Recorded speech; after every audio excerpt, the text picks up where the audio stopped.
What's going on, wrestling family? Welcome back to the channel. So it is time for me to react to your Raw hot takes. Now, I'm not gonna lie, this time around I was not expecting this amount of hot takes. It's a lot here. So what I'm gonna try to do is react to a hot take and hit multiple at the same time with one answer. I apologize for not being prepared for this. I wasn't expecting this volume of hot takes happening here, but you guys are dope. You guys are amazing. I will figure something out next time. Now, if you want to be a part of the hot takes video, this is all you have to do. Subscribe to the channel, check out the community tab after Raw and after SmackDown, and I'll make a post in which you can respond with your hot takes, and then I'll respond to them in this video. Now, without further ado, let's get into these hot takes. Dom hesitated when going off on Liv. If he really meant it, he could have said all of that in the last segment that they had. The man is 100% turning on Rhea at SummerSlam. And I'm sorry I had to rephrase it, but yes, I agree with you 100%. And most of you guys who submitted something to the hot take section have pretty much echoed the exact same thing. Now, in regards to Dom talking to Liv a little bit different, that is true. Because if you notice backstage,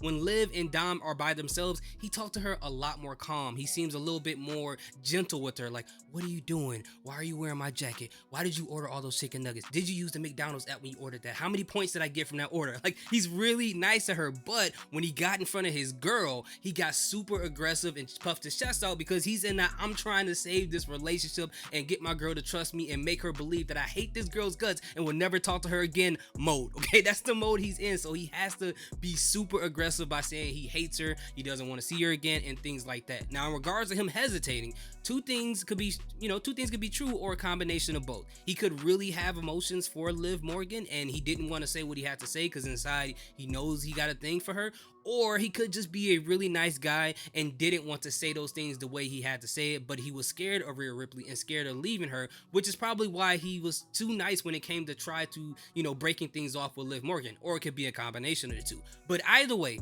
all roads lead to him turning on Rhea Ripley. And I think the reason and the way that they're going to book this is next week on Monday Night Raw.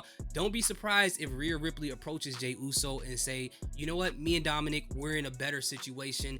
This back and forth me and you have, we can't do it anymore. I can't go to Waffle House anymore. I can't say yeet anymore. I can't do any of that stuff. We gotta be cool. And then Jey Uso, of course, is gonna be like, you know what?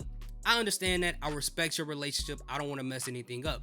But if you need a friend or a shoulder to cry on, I'll always be here for you. Just let me know. And then what'll happen is they'll give each other a hug backstage. And then Dominic Mysterio, just like those old school sitcoms, will be right around the corner just to catch the moment when they gave each other the hug and none of the conversation that happened beforehand. And that's going to motivate him to turn on Rhea Ripley at SummerSlam. And then after Rhea Ripley loses that match, don't be surprised if you see a kiss between him and Liv Morgan at that match. And the reason why that happened is because, remember, this week he told Rhea Ripley, hey, I don't like what I see between you and Jey Uso online, which showed that he's jealous. So this week, that's going to ignite that jealousy and he's going to cost her that title at SummerSlam. And then maybe after the fact, he'll have a feud with Jey Uso. I don't know, but I think that's where it's going to go. Chad Gable versus Otis feels hotter than Chad versus Bo, yet the Wyatt 6 on their own feels bigger than Gable versus Otis. It's weird. I completely understand where you're coming from, but there's a reason why Chad versus Otis feels hotter than Chad versus Bo, and it's easy. It's information. We've seen this heat build up in the whole situation between Chad and the Alpha Academy, where he mentally and emotionally abused all the members of the group. And since Otis, by stature, is bigger than him, we want to see Otis take revenge for everything that he did to Maxine Dupree, to Akira Tozawa, and take revenge for what Chad Gable did to Otis himself. So having all the information and watching the storyline build up to a possible feud is something that makes something a lot hotter. Now, in the case of Bo Dallas versus Chad Gable, we don't have any information. We don't know why they're doing what they're doing. We don't know much about the Wyatt 6 outside of the VHS tapes they've given us. So to not know why the Wyatt 6 are after Chad Gable, we can't invest in, the heat behind the whole situation. Now, as far as the Wyatt 6 feeling bigger, it's the fact of the presentation, how they entered in, how we don't know what they're doing, why they're doing it. That's what makes them feel bigger at this moment. Now, as far as Otis and Chad, it's not like really a big time money match, but it's a good enough feud for us to get entertained by at this point. Seth should DQ both and have no winner for their match. Now, if you guys don't know what he's talking about Seth Rollins, special guest referee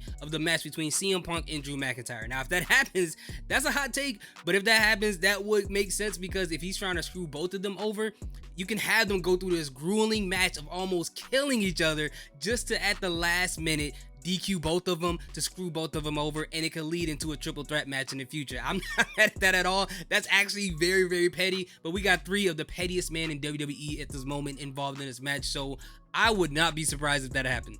Drew versus Punk should main event SummerSlam, unless it isn't a Roman Reigns return. I am tired of Cody Rhodes always being handed the main event every pay-per-view. Wow, Cody just caught a stray. He just shot a stray at the Super Saiyan Pastor, but I get where you're coming from, because the Drew versus Punk match between that and Cody versus Solo, Drew vs. Punk has a lot more heat than it, especially since we added Seth Rollins as a special guest referee. It's going to be the better match. Overall, I don't doubt that that will be the better match, and it has the better storyline going into SummerSlam, so it makes sense for the show to go out on a bang. But if Roman Reigns is set to return, then yeah, like you said, it makes sense for Solo versus Cody to be on the main event. To me, I don't really care that much for that match. I didn't even really care that much about the 6-man tag match at Money in the Bank. Will I watch it? Sure. Will I give it a chance? Absolutely. But between the two, Drew versus Punk is the match that I more likely want to see. And also, you gotta remember, a lot of these pay-per-views, the Cody Rhodes match is more likely going to be the main event, because WWE wants to push him as the face of the company.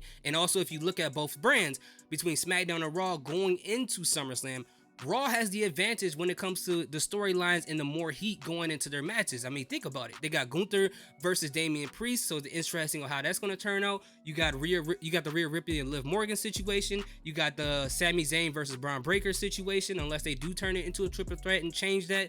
You got so many different things going here on Raw, as opposed to SmackDown, where SmackDown really only has Cody and Solo, and then you got the story between Tiffany and Nia Jax. Now, people will say LA Knight and Logan Paul, but I think as far as story wise, I don't think people really care about that. They just really want to see LA Knight win the title. But outside of that, no one really cares about really much of anything else story wise going on SmackDown. But you know what? For the most part, I do agree with your hot take. Zelina Vega should be the next world champion after Liv and Rhea. She put in the work and deserves her flower. Also, where is LWO? I don't know. I don't know where LWO has been at this point. I feel like LWO stands for Latinos, we out. Like, that's what it stands for at this point. I don't know what they're doing with them, but as far as Zelina Vega, I've seen the hashtags about pushing Zelina, and I'm all for it. I'm all excited for the whole thing. But to be honest with you, they haven't really booked her to look like that it would make sense for her to hold any title at this point. Now, she did win that match last night against Zoe Starks with one arm, which is a great way in the right direction, but they have to do more leading into the possible opportunity of her being a champion, because there's so many people, as much as people who are pushing for Zelina Vega, there's even more people who don't believe in her, whether they don't like her in-ring ability, they don't care for her promo skills, or whatever the case may be. I don't 100% agree with any of that stuff, but with WWE, if they are prepping her to become champion, what they need to do is to hone in what makes her special and emphasize on that even more, so then it will make sense for her to be champion. And I think this is a situation where I always emphasize that WWE needs to institute a mid-card championship for the ladies, and I think this will make sense, because that will prepare these ladies for the next step, as opposed to just grabbing any lady. And I'm not saying Zelina Vega isn't ready, but for the fans in her eyes, sometimes they need to see somebody take a step before they see them take the next step to become champion, and that's been working good for the men. I think they need to institute that for the ladies as well. But if Zelina Vega becomes the next champion, would I be mad? Absolutely not. But again, WWE has to, as far as booking her, make her seem more of a believable champion before she is even anywhere near getting that title. The tag team division right now is a joke. Should go back to having one tag team belt for both men and women's. Well, as far as I understand, there's only one set of tag team titles for the women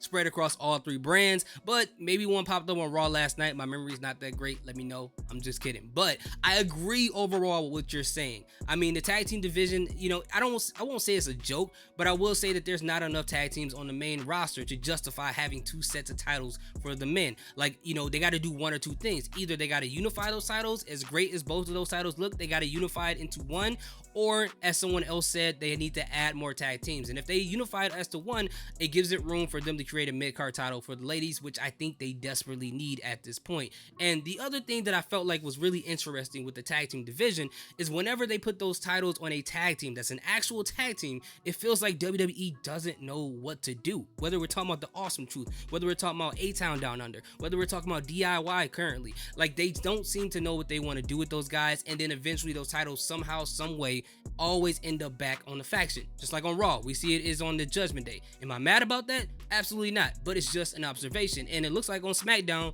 from what we've been seeing so far, especially with Jacob Fatu attacking DIY last week, the current SmackDown Tag Team Champions, it seems like that those titles are going to end up on the Bloodline 2.0. But that's just an observation. I partially agree with your hot take. Thank you, bro. Cody and the Bloodline having the title in the mix is bringing down the entire company. Always waiting for someone to return, or knowing that no one will ever lose unless a bloodline child is involved. A bloodline child. 10 years down the road, when all of them are gone, will finally be special. Wow, you really hate those people. I get where you're coming from, because, you know, I don't fully agree, but I get where you're coming from, because we just had Roman had a title for a while, and he had to keep facing Cody Rhodes. Well, he faced him twice at WrestleMania. And then now you have Cody with the title, and he's back in a feud with another member of the Bloodline, which technically is the Bloodline 2.0. I get it. Now, if Solo were to win that title off of Cody, then I will start to understand where you're coming from. But in this situation, I'm confident in believing that I don't think Solo will win that title.